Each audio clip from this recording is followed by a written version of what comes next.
Since driving is the number one cause of death for all people under the ages of 29, we can clearly see that driving is a risky proposition for that group. And in order to make it safer, we've come up with laws to prevent incredibly dangerous activities.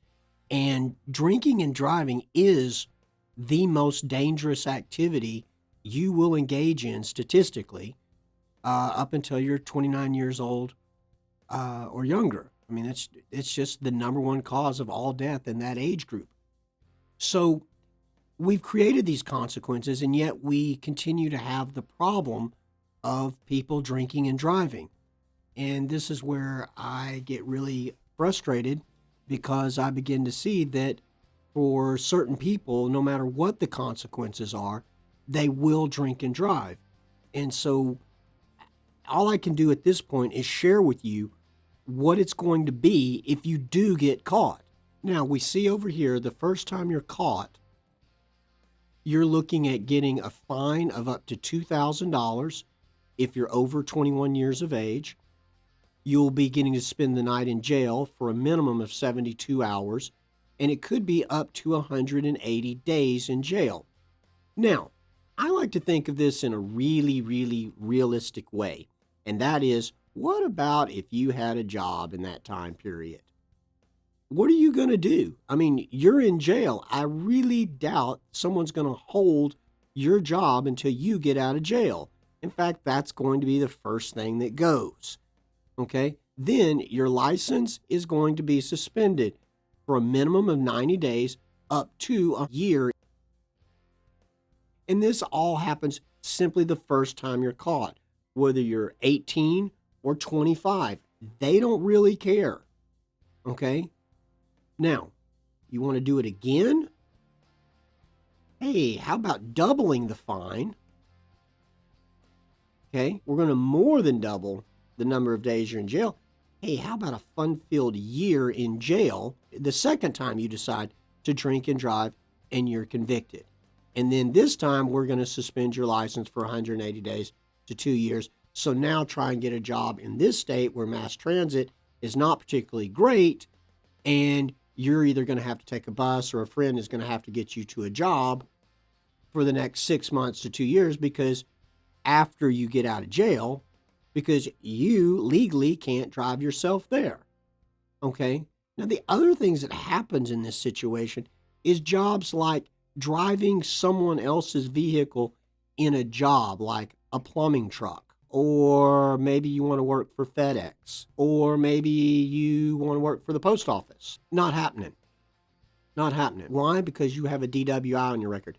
And the fact that this is a second one, forget it. No one's going to take that risk. No responsible employer is going to give you a job driving their vehicles. So that line of career work is going to be gone. Now, third time, hey, now we're up to $10,000. Okay. 2 years in prison, up to 10 years. And the least of your worries is going to be a license suspension of 180 days, up to 2 years. But maybe with any luck at all, they'll do the license suspension while you're in prison because they don't allow you to drive when you're in prison. It's a funny thing. Yeah, you have to stay there. It's crazy. Now,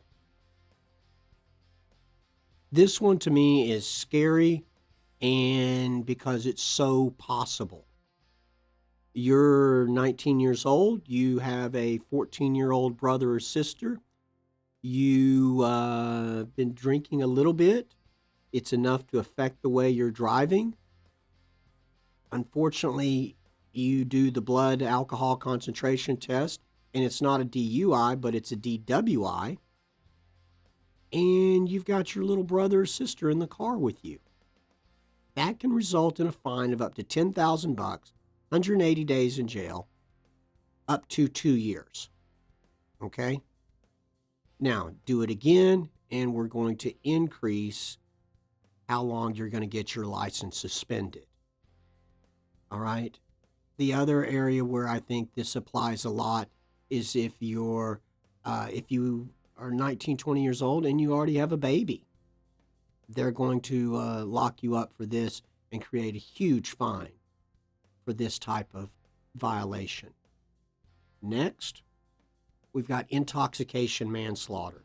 This is where you're drunk, like this guy, Josh Brent, a former Dallas Cowboy who killed a passenger while drunk and driving, and the passenger was also his teammate and best friend. Or this guy, Dante Stallworth, former New England Patriot who killed a pedestrian while he was driving. Blood alcohol content for Mr. Stallworth, 0.126. Way too drunk to be driving.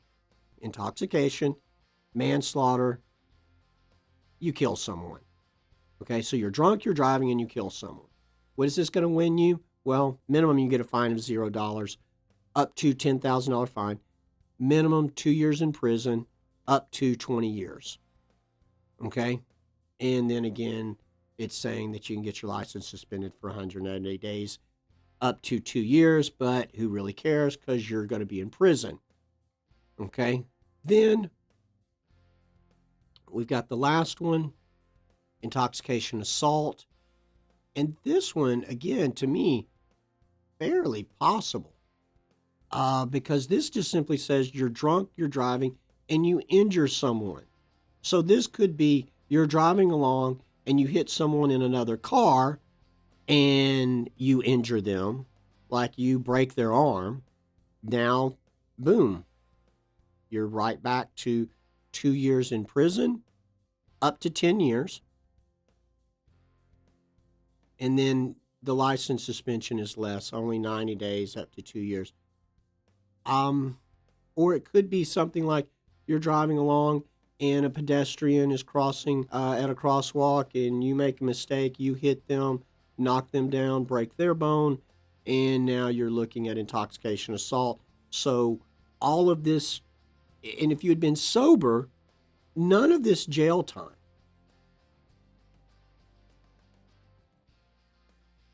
would apply at all.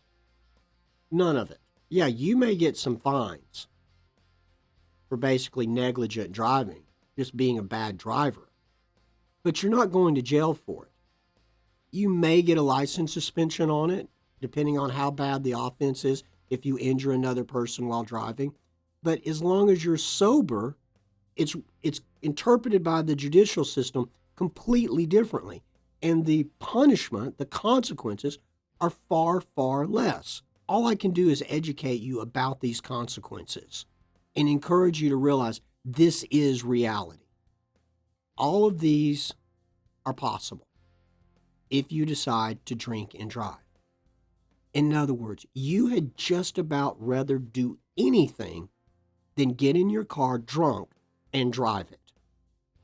The law even goes as far as saying that if you're in your car drunk and behind the wheel, car's not even running, the officer could still ticket you and charge you with driving while intoxicated.